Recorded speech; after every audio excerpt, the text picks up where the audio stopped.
Okay, so today we're talking about employee personal branding, also known as employee branding or employee advocacy. So what does it mean to have an employee brand or to encourage your employees to develop employee brands?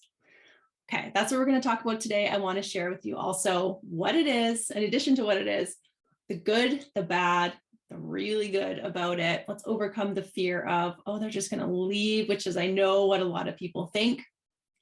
And then let's talk about, why this is so effective and why this can be even more effective in 2022. So happy New Year, everyone. My name is Kristen Dyck. I'm the founder of Creative, and I'm here coming to you from my home in Calgary, Alberta, Canada.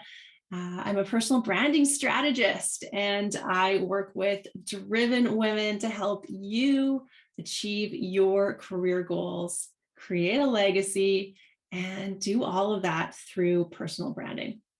So employee branding. So you have a team and you start to realize, okay, we can really use their personal brands to help grow our business. This has been hugely, hugely effective in startups. It can also be very, very effective in traditional or much more established workplaces. It can be great if you have a very small team. It can be great if you have a huge team of hundreds of employees. So employee advocacy means that your employees are advocating for the business. They're talking about the business. As employees, they're doing this already. It's part of their job to advocate, to speak on behalf of the company that they work for, your company. So how can we formalize this a little bit? How can we really, really build upon this? And that's what I want to talk to you about today. Okay, so there's some really good questions that automatically come up when we talk about employees building their personal brands. And the first one that I often hear is, well, if they build their brands, then they're just going to leave. Once they build their brands, they're going to be much more visible. People are going to, outside of our company, see the great work that they do, and they're going to poach them. We're also living through, especially in the United States and Europe, the Great Resignation. So your employees might be leaving anyways. Employee branding is one way that you can help encourage them to stick around. So yes, while it may be true that your employees are going to get poached, this does open it up to happening for them.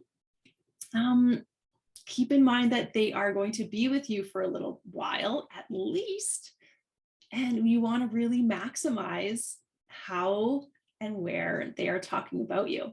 The other great thing about an employee advocacy program, I was involved in one at one of my former employers, and I still use those tools today to talk about that organization and the great work that it does. So just because I'm no longer an employee there doesn't mean that I stopped talking about them. I had a great experience. I worked with great people, and I was given the tools to become an employee advocate. And that carries with me still. So yeah, your employees might leave, but they can still be advocates for your company. Okay, so the good is, that's the bad. What's the good? The good is that your employees are already doing this work, especially your employees who are customer facing. So they're already speaking about the great benefits of the company, of the great benefits of the services. Now you're going to formalize that and take what they are doing in person while they're serving their customers and encourage them to start talking about it in the virtual world. So your employees are already employee advocates. They already have personal brands. This is about formalizing it. So that's the good. Now the amazing happens when you have this formal program. And the reason that it is so amazing is because it allows your business to build trust much faster with your target audiences and customers. And it also helps you do this by reaching more people, exponentially more people. Right now, you're relying on your marketing team, and your marketing team is fabulous. I'm assuming they are reaching who they've assessed as your target audience. Now, your employees, they also have their own networks. Now, this is their audience. It could be on LinkedIn and it could be in their personal lives. But you are allowing your message to go to their much more targeted audience. There's already trust within that group. So you are able to utilize some of the trust that they've already developed with those groups and create that same affinity with your company, with your business.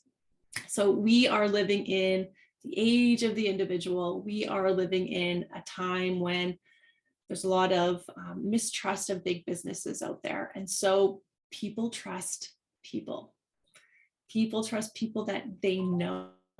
And so you get to take advantage of some of that. So